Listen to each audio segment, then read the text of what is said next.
Net force is the sum of all of the forces acting on an object. Okay, so force by definition is, very simple definition, a push or a pull.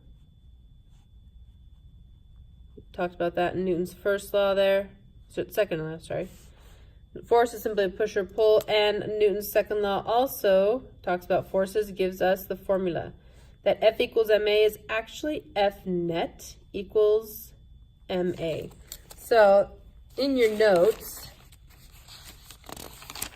right there, you can actually add the word net there. F net equals ma. The net force. So net force is equal to mass times acceleration. When it comes to net force, you need to first understand that force is a vector, okay? That's the whole has direction thing. Like acceleration has direction, velocity has direction, displacement has direction, okay, compared to the scalars. Speed does not have direction, distance does not have direction. Okay, so force is a vector. Therefore, those three little dots mean therefore. Therefore, it can be drawn as an arrow. And that is very important for us to do free body diagrams. Go ahead and glue that in. Free body diagram is a visual way to represent all of the forces acting on an object so that you can then calculate or sum up those forces, calculating the net force on an object. So to avoid the need for artistic skills, the box ding, ding, ding, ding, ding is the object. The arrows pointing away from the box are the forces acting on the box. Now, these are kind of general forces. So, for example, this one right here, F grav, okay? Force for F, grav, going down. This is gravity pulling down. That's actually called the force of weight. And it's always pointing straight down because gravity always pulls straight down. It has its own formula, actually. Force of weight is mass times gravity. The force formula, F equals ma, it's the same formula here, but the acceleration is gravity, 9.81 if you're on Earth. Opposite that, we have normal force. Okay, F norm. Normal force is simply the force of whatever surface you're standing on pushing up against you. It's always perpendicular to the surface, which will come in handy to know that when we're actually dealing with surfaces that aren't flat. If the surface is flat, then it's perpendicular to gravity. If the surface is not flat, like on a ramp, then it's not perpendicular, it's perpendicular to the surface itself. Okay? We'll get into that with more detailed practice later. FAP, the force that's applied. The force applied is whatever is the force that's causing the motion. Maybe it's an engine that's pushing the car forward. Maybe it's you pushing on it. Maybe it's you pulling on it. It's the applied force with the intention of getting the object to move. Okay? And then we have force of friction. The force of friction is always opposite the direction of motion. So this object obviously must be moving to the right, the direction of the applied force, and friction is resisting that motion. Friction always resists motion. It's always going to be the opposite the motion of the direction you are going. All right, now you take this free body diagram, you create the free body diagram for whatever object you've got, and then if the forces are going the same direction, you add them up. So we have here two guys pushing on it, one with 40 newtons, one with 30 newtons, both pushing the same direction. Okay? 40 newtons pushing to the right, 30 newtons pushing to the right. They're both pushing the same direction, so we're going to add those up because they're working together. Okay, so the 40 newtons, then I add to it the 30 newtons, So 40 plus 30 gives me a total of 70 newtons. That's my net force, 70 newtons. And it should always have direction pointing there to the right. If they're going in the opposite directions, so they're fighting against each other. The 40 Newton guy is going to the right, but the 30 Newton guy is pushing to the left. Okay? If that's the case, then they go opposite. So 40 Newtons one direction, 30 Newtons the opposite direction. Our net force is simply going to be 10 Newtons, pointing the direction of the greater force. So again, to the right, because 40 is the stronger force. It's just like distance and displacement. It's just adding and subtracting vectors, just as if we're calculating the distance and displacement, the displacement of an object. It also applies if the forces are perpendicular. So this guy is pushing for us, which is to the right, and this guy is pushing perpendicular to that, which is like more of a forward direction. And so now we get to do the very so fun Pythagorean theorem to get our net force. Pythagorean theorem, we get that 50 newtons with that arrow pointing in that direction. Okay, so add, they're going the same direction, subtract, going the opposite direction, Pythagorean theorem if they're perpendicular to each other. Perpendicular to the surface, if the surface is not flat, you're on a ramp. So net force on a frictionless ramp, your force of weight is always going straight down because gravity is always pulling straight down. Okay, so glue that in. Okay, gravity straight down, force of weight straight down. So that's this right here, because you remember that formula, force of weight is mass times gravity. Okay, so mass times gravity, that's giving us the force of weight straight down. On the x-axis, there is only the x component of that weight. So that weight is pushing it down. That's going to roll down the ramp because gravity is pulling it, but it's not the full weight because it's not falling straight down. So that x component, so the axes, if you notice, we've rotated the axes with the surface, that x component of the weight is what is actually pulling it down. So the net force and the normal force. So the normal force is perpendicular to the surface. So this right here and this have the same magnitude, this section and this section. That's mass gravity cosine of theta, theta being the angle of that ramp. So if you notice very carefully here, we have theta, our angle, right here and right there. Okay, this angle, the ramp, is the same angle as this right here, and we are going to apply it there, the sine and cosine. The net force that is bringing that down, okay, the ramp, the part of the weight, the gravitational pull that's actually pulling it down the ramp, the gravity that's acting on it, is only the sine theta of the weight. Okay, so the sine theta of the weight is going to be this segment right here, which is the part of the gravity that's actually pulling it down the ramp. Okay, so therefore, as the angle increases, as it gets steeper and steeper and steeper and steeper, this x component, all right, gets bigger and bigger and bigger. The amount of gravity, the pull of gravity on the object gets greater and greater and greater and greater and greater and greater and greater and greater and greater. Okay, and the object therefore accelerates faster and faster and faster because there's more and more force pulling on it. So there's basic net force on the frictionless ramp. Emphasize the frictionless, there's no friction pulling up on it. If you have friction, then you're going to have to subtract that friction from this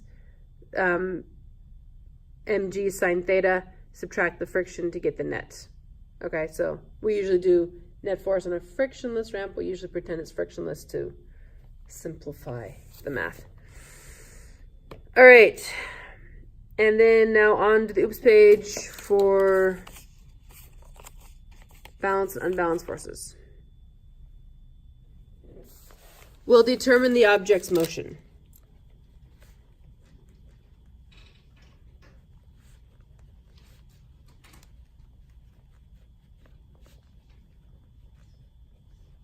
So net force is actually very important because it tells us how and why things move the way they do.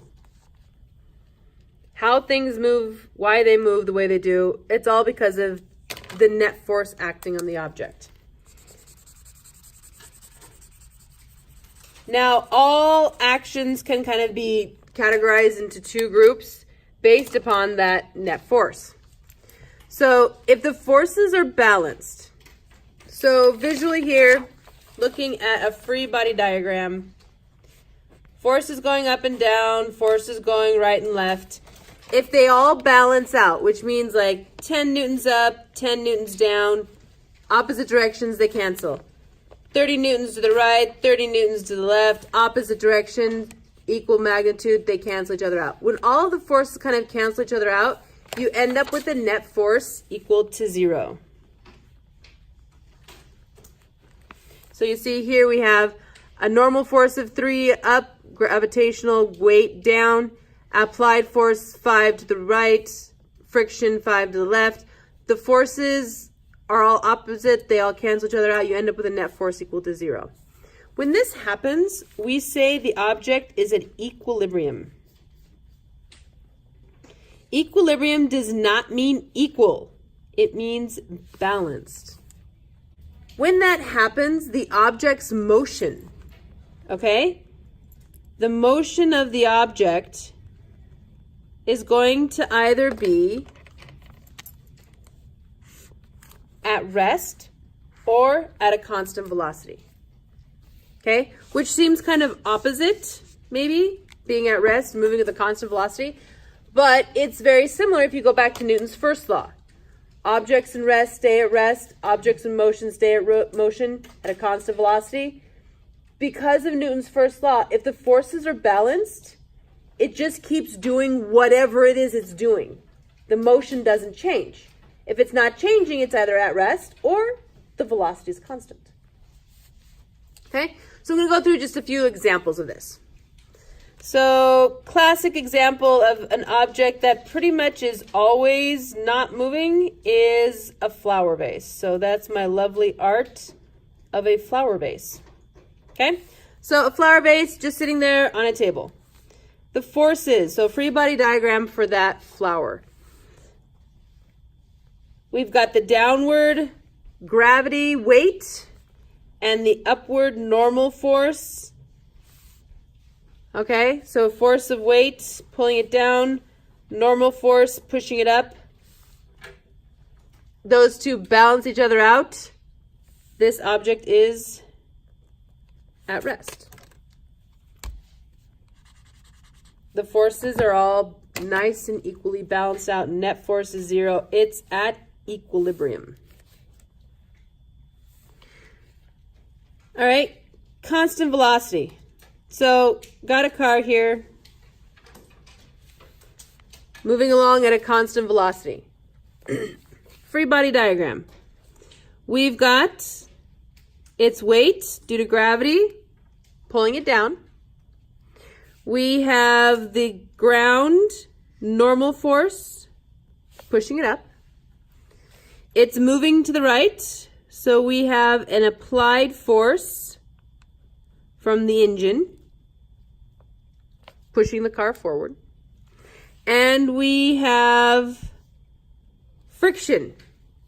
Now, the fact that it's at a constant velocity tells me that that friction has the same strength as the forward push of the engine.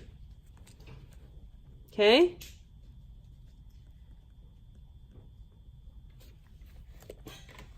Okay, so that forward push of the engine, the friction, they balance each other out.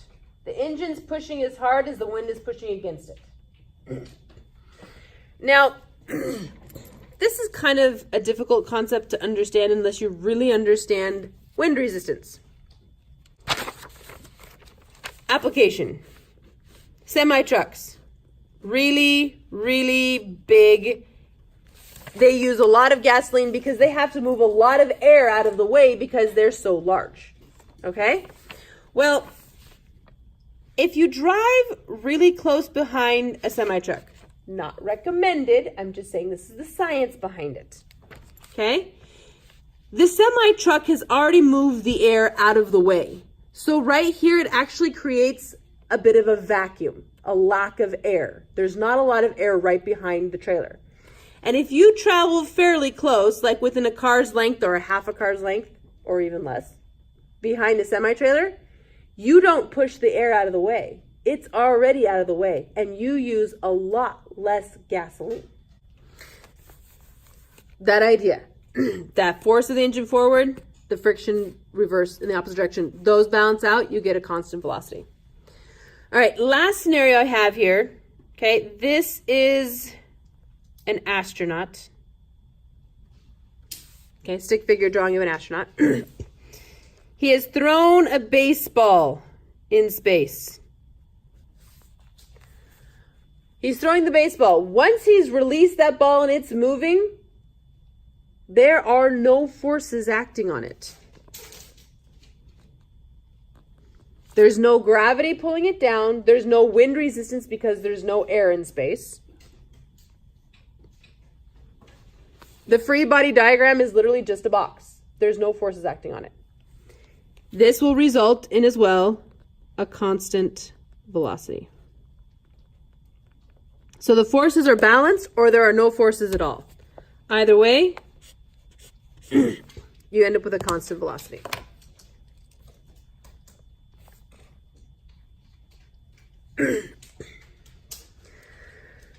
Now, what if the forces are unbalanced? If the forces are unbalanced, the net force is not equal to 0. Okay? So the net force is equal to some number. It can be positive or it can be negative. The positive or negative just kind of tells you what direction that force is going. Okay? So we have here balanced forces up and down, but we have a lot of friction to the left, but no applied force here to the right. It's unbalanced.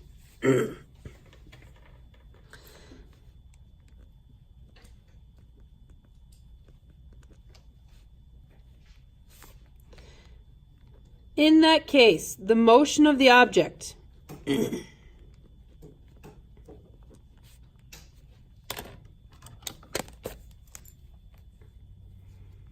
it's either going to be accelerating or it's decelerating. Okay? It's either accelerating or decelerating when the forces are balanced.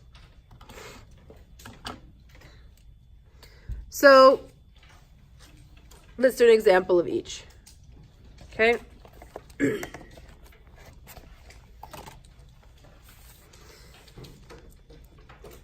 Coasting in your car. Do you know what that means? To be coasting?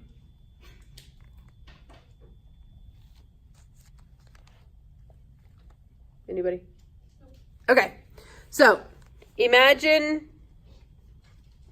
you're going quite fast and you just let your foot off the gas. And your speedometer slowly goes down, down, down, down, down. You're not braking, you're just letting it decrease very slowly, okay? In a situation where you're coasting, you have your force of weight due to gravity pushing you down. You have the ground normal force pushing you up. But the engine, is there a force of the engine pushing you forward? No, your foot's off the gas. But if I stick my hand out the window, am I still going to have wind resistance? Yeah, because I'm moving. So there's friction.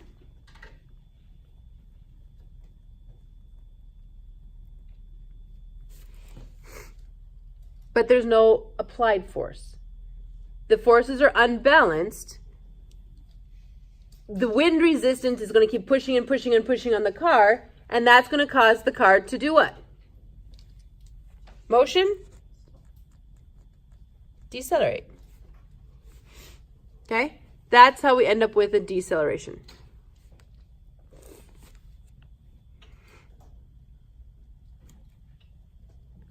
Now, if I wanted to make that deceleration happen faster, okay? So I want to decelerate faster.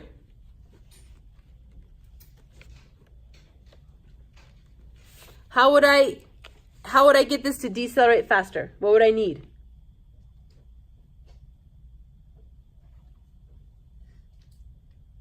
How do you decelerate your car faster? The brakes. The brakes are ultimately what? More friction. Okay? So the wind resistance, all right, so this piece right here is due to the wind, and this piece right here is the friction due to the brakes. Does that make sense? We've got two forces now, not only the wind resistance, but the brakes.